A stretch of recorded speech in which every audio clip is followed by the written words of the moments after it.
এক দেশে এক রাজা ছিল। তার বাড়ির সিংহ দরজার পাশে লোহার খাঁচায় একটা মস্ত বাঘ বন্দী ছিল। রাজার বাড়ির সামনে দিয়ে সারা দিন যত লোক যাওয়া আসা করত, বাঘ হাত জোড় করে তাদের সকলকেই বলতো,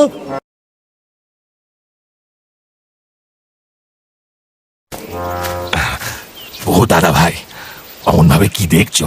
এই খাঁচার দরজাটা খুলে দাও না গো। তাই করি আর কি, কত শখ এই হুমদো বাঘটার। হ্যাঁ, আমি দরজা খুলে দিই আর তুমি এসে আমার ঘাড় ভাঙো, ওসব হচ্ছে না। না গো না, আমি কিছু করব না। আরে আরে যা চলে গেল। ওই তো আরেকজন আসছে। ও কাকু কাকু কাকু, শোনো না গো, আমার আমার খাঁচার দরজাটা একটু খুলে দিয়ে যাও না গো। ও কাকু, ও কাকু, এসো না। আরে আমাকে বোকা পেয়েছো নাকি? বেশ হয়েছে খাঁচায় বন্দি হয়েছ, যত সব। বাঘের আবদার শুনে সব লোকেরা এমন করেই মুখ বেঁকিয়ে চলে যেত। এমন ভাবেই বাঘের দিন কাটতে লাগলো। এর মধ্যে একদিন রাজার বাড়িতে কোনো এক অনুষ্ঠানের জন্য নিমন্ত্রণের ধুম লেগেছে। চারিদিক থেকে বড় বড় পণ্ডিত মশাইরা দলে দলে নিমন্ত্রণ খেতে আসছেন। তাদের মধ্যে একজন বামুন ঠাকুর, দেখতে ভারী ভালো মানুষের মতো। বাঘ এই ঠাকুর মশাইকে দেখেই বারবার প্রণাম করতে লাগলো। নাম হই ঠাকুর মশাই, নাম হই। এই অধম বাঘকে একটু দয়া করুন প্রভু। তুমি তো খুব লক্ষ্মী বাঘ দেখছি। হ্যাঁ, তা তুমি কি চাও বাপু? আগে আমার এই থাবা জোর করে বলছি, মানে স্যার, তুমি পণ্ডিত মশাই, একবার যদি এই খাঁচার দরজাটা খুলে দেন দয়া করে আর কি, আপনার দুটি পায়ে পড়ি। ঠাকুর মশাই বড্ড ভালো মানুষ ছিলেন। বাঘের এই কান্না দেখে তার মন নরম হয়ে গেল। তিনি বাঘের কথায় বিশ্বাস করে তাড়াতাড়ি খাঁচার দরজাটা খুলে দিলেন। তখন হতভাগা বাঘ হাসতে হাসতে বাইরে এসেই বলল, হালুম, এই বামুন ঠাকুর, তোমাকে দেখে তো খুব সুস্বাদু মনে হচ্ছে। আমি তোমাকে খাবো। কতদিন মানুষের মাংস খাইনি। বাঘের কথা শুনে আর কেউ হলে হয়তো ছুটে পালাতো, কিন্তু এই ঠাকুর মশাই ছুটতে জানতেন না। তিনি ভারী ব্যস্ত হয়ে বললেন, আরে কি আশ্চর্য! হ্যাঁ, এমন তো কথা শুনিনি কখনো। আমি তোমার এত উপকার করলাম আর তুমি বলছো কিনা আমাকেই খাবে? এমন কাজ কি কেউ কখনো করে? হ্যাঁ, ছি ছি ছি ছি। করে বই কি ঠাকুর, সকলেই তো করে থাকে।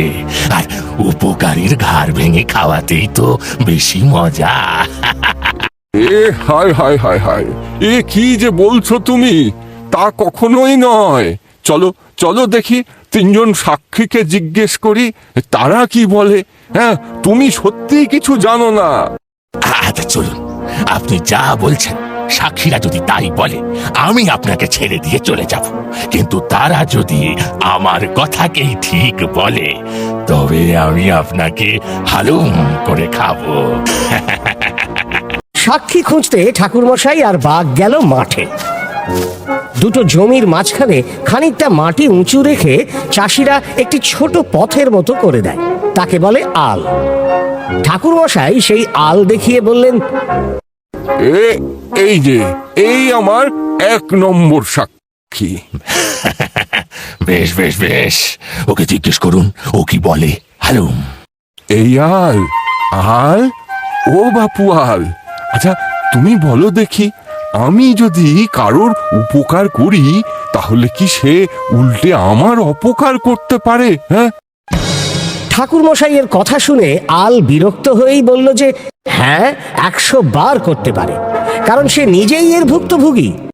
2 চাষির ক্ষেতের মাঝখানে থেকে সে তাদের কত উপকার করে। তার জন্যই তো একজনের জমি আর একজন চুরি করে নিয়ে যেতে পারে না, একজনের ক্ষেতের জল আর একজনের ক্ষেতে চলে যায় না। এত উপকার করা সত্ত্বেও হতভাগা চাষি দুজন এত অকৃতজ্ঞ যে লাঙল দিয়ে তাকেই কেটে কেটে তাদের ক্ষেত বাড়িয়ে নেয়। আলের কথা শুনে বাঘ খুব হেসে বলল,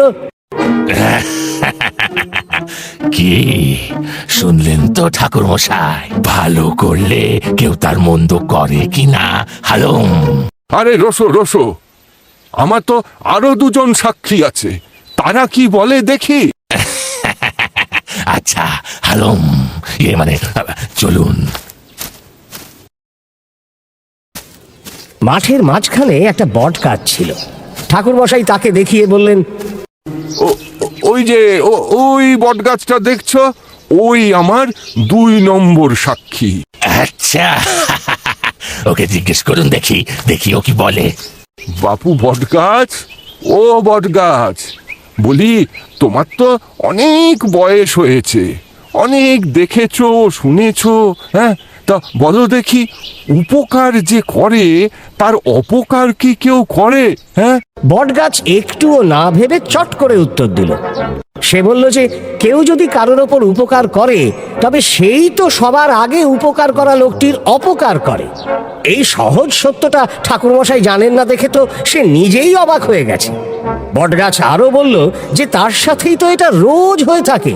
কত লোক প্রতিদিন তার ছায়ায় বসে ঠান্ডা হয়, আর বসে বসে তাকেই খুঁচিয়ে খুঁচিয়ে তার আঠা বার করে, আবার সেই আঠা রাখবার জন্য তারই পাতা ছিঁড়ে নিয়ে যায়।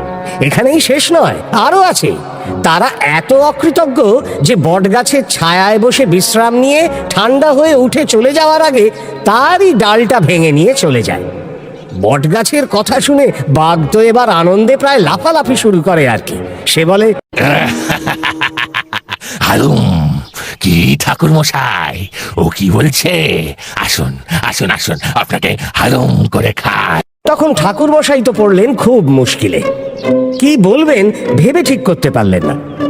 এমন সময় সেখান দিয়ে একটা শেয়াল যাচ্ছিল। ঠাকুরমশাই সেই শেয়ালকে দেখিয়ে বললেন, ওই ওই আমার আর একজন সাক্ষী যাচ্ছে, দেখি ও কি বলে। ও ও শিয়াল পণ্ডিত, শিয়াল পণ্ডিত, ক্যা হুয়া? এদিকে একবার এসো তো। হ্যাঁ, তুমি আমার সাক্ষী। না না, আমি আপনাদের অত কাছে যাব না। দূরে দূরে দূরে, দূর থেকেই আবার বলুন, কি বললেন? বলছি তুমি আমার সাক্ষী। আরে বাবা, আমি আবার সাক্ষী হলাম কি করে? আহা, না না না না, তুমি আমার সাক্ষী, পরে সব বলছি। হ্যাঁ, আগে তুমি একটা কথা বলো দেখি বাপু, যে ভালো করে তার মন্দ কি কেউ করে বাপু? হ্যাঁ, আর কার কি ভালো কে করেছে আর কার কি মন্দ কে করেছে শুনলে তবে তো বলতে পারি। এই যে এই বাঘটা খাঁচার ভিতরে ছিল, আর আমি ব্রাহ্মণ পথ দিয়ে যাচ্ছিলুম। হ্যাঁ, এইটা বড় শক্ত কথা। সেই খাঁচা আর সেই পথ না দেখলে আমি কিচ্ছুতেই বলতে পারবো না। আমাকে আগে সেই খাঁচা আর পথ দেখাতে হবে। সকলকে আবার সেই খাঁচার কাছে আসতে হলো। শেয়াল অনেকক্ষণ সেই খাঁচার চারধারে পায়চারি করে বলল, আচ্ছা, খাঁচা আর পথ বুঝতে পেরেছি, এখন কি হয়েছে বলুন এবার। এই বাঘটা খাঁচার ভিতরে ছিল আর আমি পথ দিয়ে যাচ্ছিলুম। ওহোহোহো! আরে দাঁড়ান দাঁড়ান দাঁড়ান দাঁড়ান, অত তাড়াতাড়ি করবেন না, আগে এটুকু বেশ করে বুঝে নি। হ্যাঁ, কি বললেন? বাঘ আর আপনি রাস্তায় ছিলেন আর পথটা খাঁচার ভেতর দিয়ে যাচ্ছিল, তাই তো?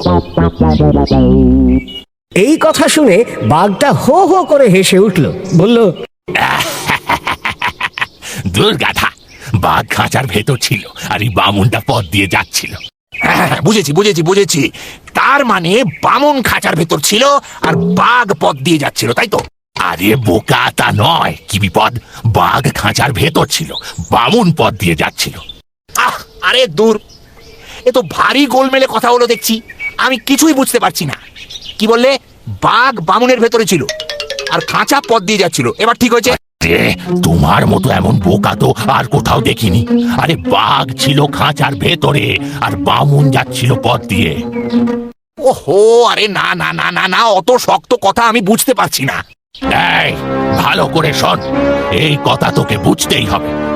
এই দেখ, আমি এই খাঁচার ভেতরে ছিল, দেখ দেখ, এমনি করে। এই কথা বলতে বলতে বাঘ খাঁচার ভেতরে গিয়ে ঢুকল, আর শেয়ালও অমনি খাঁচার দরজা বন্ধ করে হুড়কো এঁটে দিল। তারপর শেয়াল ঠাকুরমশাইকে বলল, ঠাকুরমশাই, এখন আমি সব বুঝতে পেরেছি। আমার সাক্ষ্য যদি শুনতে চান তবে বলি, দুষ্টু লোকের উপকার কখনো করতে নেই, এই কথাটা মাথায় রাখবেন। কাজেই বাঘ মামার জিত হলো। এখন আপনি শিগগিরই যান, এখনো বোধহয় নিমন্ত্রণ বাড়ির খাবার ফুরোয়নি। নিন নিন নিন, যান যান যান যান যান। বাবা বাবা বা কি বুদ্ধি তোমার! সাধে কি তোমার শিয়াল পণ্ডিত বলে, থাকুক বেটা বাঘ ওই খাঁচায় বন্দি হয়ে, ওটাই ওর শাস্তি। এই কথা বলে ঠাকুরমশাই নিমন্ত্রণ খেতে চলে গেলেন, আর শেয়ালও ল্যাজ দুলিয়ে বনের দিকে চলে গেল।